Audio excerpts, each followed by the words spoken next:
ketukan di jendela kamar. Malam itu, hujan turun deras. Rina sedang belajar di kamar kosnya yang sempit. Kos itu bangunannya tua, banyak kamar tak terpakai, cat mengelupas, dan lorongnya selalu lembab. Tapi ia tak punya pilihan lain, kos itu paling murah. Pukul jam 1:12 dini hari. Tiba-tiba terdengar ketukan di jendela kamarnya. Tok, tok, tok, tok. Rina berhenti menulis. Jendelanya menghadap ke taman belakang yang gelap, tak ada lampu. Ia mencoba cuek. Tok, tok, tok. Lebih cepat, lebih keras. Dengan sedikit kesal, Rina berbisik. Siapa sih iseng jam segini? Ia memberanikan diri membuka tirai. Tak ada apa-apa di luar, hanya hujan. Saat ia hendak duduk lagi, terdengar bisikan pelan di telinganya. Buka pintunya. Aku kedinginan. Rina kaku. Nafasnya tercekat. Ia menoleh perlahan. Tak ada siapa-siapa. Lalu dari jendela yang masih terbuka sedikit, muncul tangan pucat Miroberoba masuk ke dalam kamar. Rina berteriak, lari ke pintu, dan keluar menuju lorong. Di ujung lorong, ada ibu penjaga kos. Rina berteriak panik, menjelaskan. Wanita itu terdiam. Wajahnya pucat, lalu berbisik. Kamu dengar ketukan jam 1:10 ya? Itu penghuni kamar sebelum kamu. Dia meninggal terjatuh di kamar belakang. Kedinginan, masih suka minta dibukain. Rina menoleh ke kamarnya. Jendela yang tadi tertutup tirainya sekarang terbuka lebar, dan dua mata mengintip dari balik kegelapan. Rina langsung menutup pintu lorong sambil terengah-engah. Ibu penjaga kos memegang bahunya. Jangan balik ke kamar itu malam ini, katanya serius. Tidur di ruang tamu saja. Tapi saat mereka berjalan, lampu lorong berkedip-kedip, ceklek-ceklek. Satu persatu padam, gelap.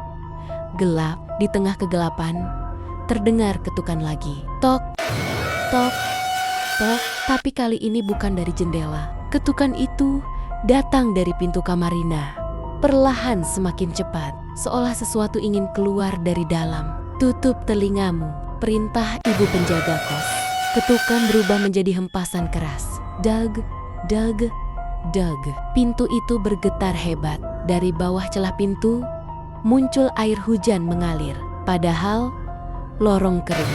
Air itu gelap, seperti darah yang tercampur tanah. Seluruh kos bergetar. Tiba-tiba suara perempuan terdengar lirih dari balik pintu. Dingin, buka, aku ingin pulang. Nafas Rina tercekat. Kenapa dia mengejarku? Ibu penjaga kos menelan ludah. Karena kau menjawab ketukannya. Sejak itu, dia menganggap kamarmu miliknya. Ketukan berhenti, hening. Beberapa detik, lalu terdengar gesekan kuku memanjat tembok menuju arah lorong mereka. Suara itu mendekat. Cekrek, cekrek, cekrek. Rina mundur ketakutan. Dari kegelapan, perlahan terlihat wajah pucat, rambut hitam basah, mata kosong menatap mereka. Dengan suara serak ia berbisik, aku kedinginan. Dan lorong kembali gelap sepenuhnya. Lorong gelap total. Tak ada suara selain hujan yang semakin deras di luar. Rina meraba-raba tangan ibu penjaga kos, tapi tak ada. Ibu, bisiknya. Panik, tak ada jawaban. Tiba-tiba, sentuhan dingin menggenggam pergelangan tangannya. Sudah kubilang, buka pintunya. Rina menjerit dan melepaskan diri. Meraba dinding sampai menemukan saklar lampu klik. Lampu menyala. Lorong kosong. Namun di lantai ada jejak kaki basah mengarah ke tangga atas. Walau gemetar, Rina mengikuti jejak tersebut. Setiap jejak berair itu menetes seolah ada tubuh basah berjalan di depannya. Tangga menuju lantai 3 gelap. Padahal lantai itu sudah lama ditutup karena ada kamar yang runtuh di bagian belakang. Saat sampai di atas, terlihat pintu bekas kamar yang digembok. Gemboknya terbuka. pintu itu bergoyang pelan, seperti diundang untuk masuk. Rina menelan ludah. Tapi kemudian terdengar suara lain di belakangnya. "Jangan masuk ke situ." Ibu penjaga kos muncul, wajahnya ketakutan. Di dalam itu, dia meninggal. Rina mendekat, melihat ke dalam. Ruangan kosong, dinding berjamur, tapi ada ranjang usang dengan selimut robek. Dan di atas ranjang, terlihat gadis pucat itu duduk membelakang, rambut menutupi wajah, tangannya memegang baju yang sama seperti yang dipakai Rina sekarang, baju bekas penghuni sebelumnya. Ia perlahan menoleh, suara tulangnya krek-krek, seperti patah. "Akhirnya kau kembali." Mata kosongnya menghitam, mengalirkan air hujan. Ibu penjaga menarik Rina mundur. Dia ingin pengganti. Dia butuh tubuh untuk hangat. Seluruh ruangan mulai bergetar, kecuali ranjang tempat gadis itu duduk. Ia berdiri dengan suara tenggorokan parau. "Aku mau tidur lagi." Ia bergerak cepat melompat ke arah mereka. Gelap. Rina membuka mata. Dia berada di ranjang itu, terikat, dingin. Ibu penjaga ada di sudut ruangan, tersenyum tipis. Akhirnya dia tenang. "Terima kasih." Rina tak bisa berteriak. Tubuhnya mati rasa. Di luar ruangan, suara langkah pelan berjalan dengan pakaiannya. Dia mencoba melihat wajahnya lewat kaca kumal di dinding yang menatap balik. Bukan Rina. Ketukan di jendela kamar. Bagian 4. Rina mencoba berteriak, tetapi mulutnya seperti terkunci. Bibirnya hanya bergetar tanpa suara. Seluruh tubuhnya terasa dingin-dingin sampai tulang. Di pojok ruangan, ibu penjaga kos menyalakan lilin. Api itu berkedip perlahan. Batinnya seperti terbawa arus angin, tak terlihat. "Dulu ada anak kos bernama Mira," bisiknya lirih. "Dia kesepian, tak punya teman, selalu mengetuk kamar orang lain, meminta ditemani. Awalnya hanya ketukan, lalu ketukan sambil menangis. Sampai suatu malam, penghuni lain membiarkannya kedinginan di luar. Hujan badai waktu itu, dan Mira terjatuh dari balkon belakang." Ibu penjaga menatap Rina. Sejak itu, setiap jam 1:10 dia mengetuk jendela siapapun yang tidur sendirian. Lilin tiba-tiba padam, gelap kembali. Tok, tok, tok. Bukan dari jendela, bukan dari pintu. Ketukan itu terdengar dari balik dinding, tepat di belakang ranjang Rina. Dinding itu retak perlahan, dan dari celahnya keluar jari-jari basah. Muncul wajah pucat Mira, sebagian masih tertutup rambut berair. Matanya kini merah gelap, seolah ada api kecil di dalamnya. Tubuh ini sudah pas. Ia melangkah keluar dari dinding, mendekati Rina. Nafasnya seperti kabut dingin membeku. Ibu penjaga mencoba menghalangi. "Sudah, kau bebaskan, biarkan tubuh itu." Mira menyentak kepalanya, menoleh dengan bunyi patahan keras. "Aku ingin tinggal di sini juga." Dari lorong terdengar ketukan lain. Tok, tok, tok. Banyak. 1 jendela, 2, 3 dari seluruh kamar kos. Suara tangis pelan menyusul. Rina menyadari Maira bukan satu-satunya. Biang keladinya bukan hanya gadis itu. Tempat ini menyimpan semua yang kedinginan dan dibiarkan sendiri. Rina merasa sesuatu menggenggam kakinya dari bawah ranjang dingin, basah dan kuat. Ibu penjaga berteriak, "Jangan lihat mata mereka." Tapi terlambat. Rina sudah menatapnya. Pandangannya buram, tubuhnya semakin ringan, Sebuah suara masuk ke kepalanya. Giliranku hangat, giliranmu dingin. Rina merasakan jiwanya ditarik keluar perlahan. Keesokan paginya, penghuni kos melihat Rina duduk di ranjang, menatap jendela, tersenyum tanpa berkedip. Ia mengetuk pelan kaca. Tok, tok, boleh aku masuk? Ketukan di jendela kamar. Bagian 5. Seminggu setelah kejadian itu, kos menjadi aneh. Penghuni lain mulai mengeluh. Ada suara ketukan setiap malam. Selimut terasa basah dan suhu kamar turun drastis di jam yang sama. Jam 1:10. Tapi Rina atau sesuatu yang menyerupainya hanya duduk termenung di jendela, mengetuk kaca dengan senyum tipis setiap malam. Tok, tok, tok. Perlahan, teratur, seperti memanggil. Suatu hari, Bagas, penghuni kamar sebelah, nekat menghampiri. Rin, kamu kenapa? Kamu gak pernah keluar. Rina menoleh perlahan. Matanya kini lebih hitam daripada pupil manusia. Kulitnya pucat, bibir membiru, seolah kedinginan berat. Dengan suara serak, ia berbisik, "Aku tidak sendiri." Saat Bagas mundur, jendela pecah dari dalam. Tangan-tangan basah meraih punggungnya, menarik keras. Bagas hilang ke dalam gelap taman belakang, seolah diseret tanah yang hidup. Penghuni lain berteriak. Panik, mereka lari ke kamar penjaga kos. "Bu, ini semua kenapa?" Ibu penjaga terdiam. Di tangannya ada kalung benang merah yang kusut dan putus. Segelnya pecah.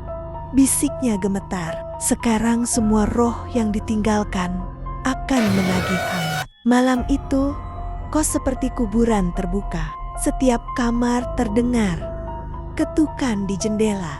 Denting kuku menggaruk tembok. Tangis, lirih, suara "aku" dingin dari balik pintu. Di lorong, lampu kedip-kedip terus mati. Saat jam menunjuk jam 1:11, terdengar suara pintu mengeletak pelan. Semua penghuni melihat sesuatu turun perlahan dari tangga atas. Rambut panjang basah menyeret lantai, jejak air mengikuti, dan wajah pucat itu menunduk. Mira. Tapi kali ini lebih banyak yang menyusul di belakangnya. Belasan, puluhan, semua dengan wajah dingin. Semua menghitam di bagian mata. Semua tersenyum kaku. Mereka bergandeng, berjalan lambat, berkata serempak, "Temani kami, hangatkan kami." Penghuni kos yang ketakutan menjerit, berlari, namun pintu kos terkunci sendiri. Dari jendela belakang, suara ketukan semakin keras.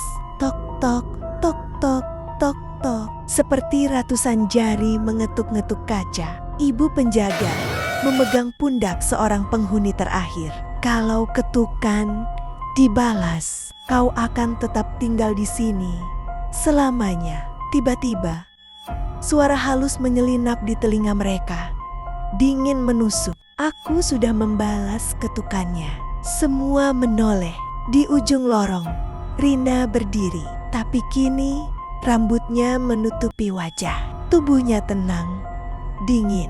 Dia tersenyum. "Sekarang giliranku mengetuk." Gelap seketika. Dan di dalam gelap yang pekat itu terdengar tok, tok, tok dari dalam kepala semua penghuni. Satu persatu, mata mereka memudar. Tubuh mereka kaku. Mereka takut, tapi dingin mulai terasa nyaman. Besok pagi, kos itu tenang, tanpa suara. Di setiap jendela, terlihat bayangan pucat berdiri menatap keluar.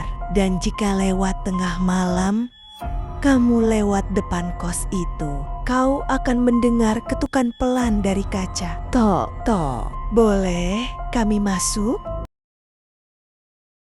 Ketukan di jendela kamar, bagian 6. Beberapa hari setelah hilangnya para penghuni, kos itu akhirnya disegel polisi. Masyarakat sekitar bilang, jangan lewat situ.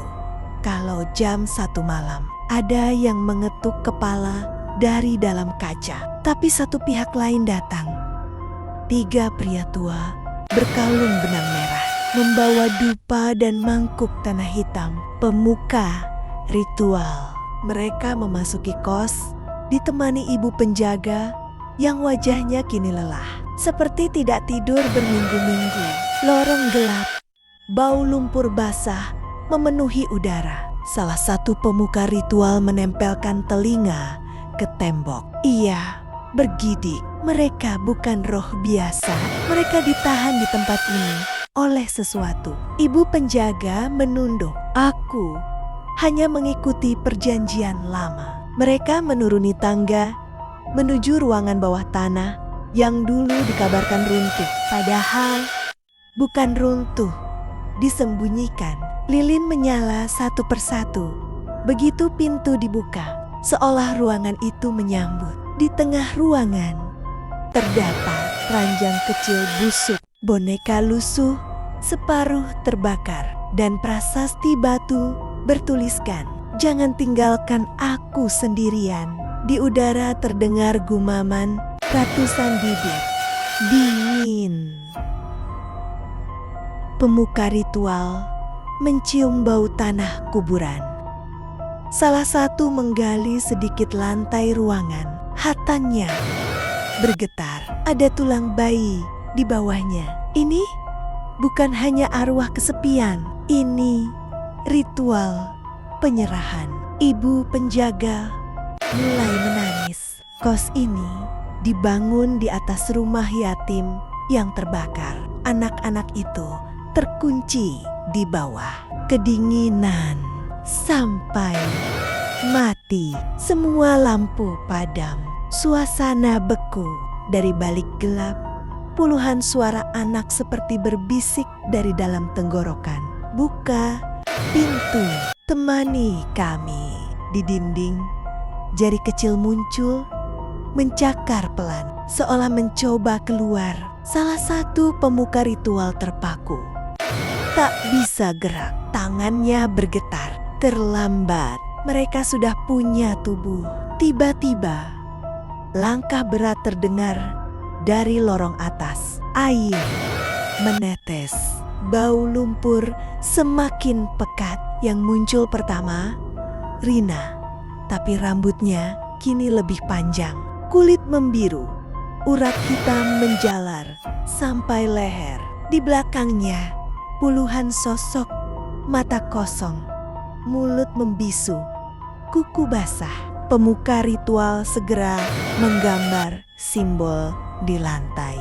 Jangan biarkan mereka menatapmu. Tapi terlambat. Anak-anak itu membuka mata serempak. Mata mereka tanpa bola, hanya lingkaran hitam penuh air. Lorong bergetar, plafon retak. Rina berbisik pelan, "Hangatkan kami." Dari luar kos, warga mendengar jeritan bertubi-tubi. Pintu beradu, kaca pecah, lalu hening total. Pagi harinya, bangunan kos itu berdiri diam seperti biasa. Tenang, kosong. Tapi di setiap jendela ada bekas ketukan dari dalam. Dan yang lebih mengerikan, rumor baru menyebar. Jika kau mengetuk jendela 3 kali di depan bangunan itu, seseorang dari dalam akan membalas. Dan jika kau menjawabnya kembali, kau akan merasakan udara dingin di leher belakang. Dan suara anak kecil berbisik, "Aku kedinginan. Boleh masuk kamarmu?" Ketukan di jendela kamar, bagian 7. Malam itu, ukiran segel di pintu kos akhirnya hilang sepenuhnya. Namun satu orang kembali ke gedung tua itu. Ibu penjaga dengan langkah pelan dan mata basah. Ia membawa sebuah kotak kayu kecil yang dibungkus kain kuning. Tangannya gemetar meski udara sangat dingin. Lorong tampak kosong, tapi udara seperti bernapas. Dari lantai atas terdengar tawa anak-anak. Pelan, bergema. Ibu datang, bisik penjaga kos di ruang bawah tanah. Ia menyalakan lilin, menaruh kotak itu di lantai, membuka perlahan. Di dalamnya ponsel retak milik Mira, pita rambut kecil hangus, dan foto lama seorang wanita muda menggendong bayi. Foto itu ibu penjaga saat masih muda, seorang pemuka ritual terakhir yang selamat pernah berkata, "Arwah tak muncul tanpa ikatan darah." Ibu penjaga menatap foto itu lama sekali. Air matanya jatuh. "Maaf, ibu terkunci saat rumah yatim itu terbakar. Ibu tak sempat menyelamatkan kalian." Suara decitan halus muncul dari dinding. Puluhan jari kecil mulai keluar, menggapai udara. Sorot mata mereka kosong dan basah. "Kami dingin." "Ibu, tinggalkan." Ibu penjaga menggigit bibir hingga berdarah. "Aku tak pernah meninggalkan kalian. Aku membangun kos ini supaya kalian ada tempat singgah." Dinding gemetar, ruang bawah tanah mendidih seperti kabut hitam. Wajah Mira muncul dari tembok, diikuti Rina di sampingnya. Keduanya menunduk, menangis tanpa suara. "Ibu, aku tak sempat ulang tahun." Tawa kecil lain menyusul, tumpang tindih, sedih, sekaligus haus pelukan. Ibu penjaga berlutut, memeluk udara kosong. "Maaf, ibu gagal menyelamatkan kalian semua." Ruangan tiba-tiba membeku. Sosok tinggi muncul, rambut panjang menutupi wajah, rantai tanah melilit kakinya. Dialah roh penjaga api, pembawa kehampaan bagi jiwa yang mati kedinginan. Suaranya seperti angin menusuk. Rasa dingin tak hilang oleh air mata. Ibu penjaga mengeluarkan sebuah pisau persembahan dari kotak. Tangannya tidak ragu. "Kalau hangat yang kalian butuh," ia menusukkan pisau ke dadanya sendiri. Darah hangat membanjir. "Pakai milikku." Roh-roh anak langsung menghentikan jeritan. Air hujan berhenti menetes dari rambut mereka. Mata mereka mulai bersinar kecil. Satu persatu mereka memeluk tubuh ibu penjaga. Tanpa luka, tanpa amarah. Hangat. Untuk pertama kalinya, suara tangis berubah menjadi tawa kecil. Rina perlahan memudar. Mira menghilang, boneka lusuh merapikan kembali bentuknya. Dan satu bisikan lembut terdengar, "Terima kasih, Ibu." Besoknya, kos itu lenyap begitu saja. Di tempatnya kini hanya lapangan kosong dengan tanah sedikit basah, hangat dan damai. Tapi jika kau berdiri di sana tepat jam 1:10 malam, kamu mungkin mendengar ketukan lembut di udara hanya 2 kali. Bukan minta masuk, hanya mengucap selamat malam. Epilog. Ketukan di jendela kamar. Beberapa bulan setelah kos itu hilang, wilayah itu sudah berubah jadi lapangan kosong. Rumput merayap pelan, seolah menutupi sesuatu yang pernah terjadi. Orang-orang yang lewat malam-malam kadang heran, kok tanahnya hangat ya? Padahal udara dingin. Pada suatu malam, sunyi berhenti dan menatap halaman kosong tersebut. Ia merasa ada angin lembut lewat pelan, tapi tidak menyeramkan. Lebih seperti belayan kecil. Di udara, terdengar bisikan anak-anak. "Selamat malam." Pelan, tidak mengancam. Petugas itu menoleh ke kanan dan tiba-tiba melihat ibu penjaga berdiri sebentar di pinggir lapangan itu. Wajahnya tenang, ceria, tidak pucat seperti dulu. Ia mengangguk, tersenyum halus. Detik berikutnya hilang, menyatu dengan kabut tipis. Sementara itu, di kota lain, seorang mahasiswi baru membuka jendela kos barunya. Udara luar sejuk. Ia tersenyum. Jam menunjukkan jam 1:10. Tok, hanya satu ketukan kecil. Seperti salam, mahasiswi itu menoleh. Di kaca terlihat bayangan anak kecil melambai dengan senyum polos. "Sudah hangat, terima kasih." Tidak minta masuk, tidak memaksa, hanya pamit untuk pergi. Bayangan itu memudar, seperti embun pagi tersapu sinar. Mahasiswi itu mengernyit heran, tapi tidak takut. Entah kenapa, dadanya terasa hangat. Dan sejak malam itu, tidak ada lagi cerita ketukan mencekam dari bangunan tua tersebut. Yang tersisa hanya legenda kecil. Jika kamu pernah menolak seseorang yang butuh teman, jangan biarkan mereka kedinginan sendirian. Karena rasa dingin adalah kenangan yang paling sulit hilang. Semua roh sudah pergi. Ibu penjaga sudah menebus kesalahan. Rina akhirnya dilepaskan. Mira dan anak-anak tidak sendiri lagi. Dan pintu terakhir yang belum pernah dibuka kini tertutup rapat, permanen. Karena tidak ada lagi yang perlu keluar. Hanya satu pesan tertinggal. Tok, tok, tok. Bukan ketukan, tapi ucapan terima kasih. 2 ketukan untuk selamat tinggal.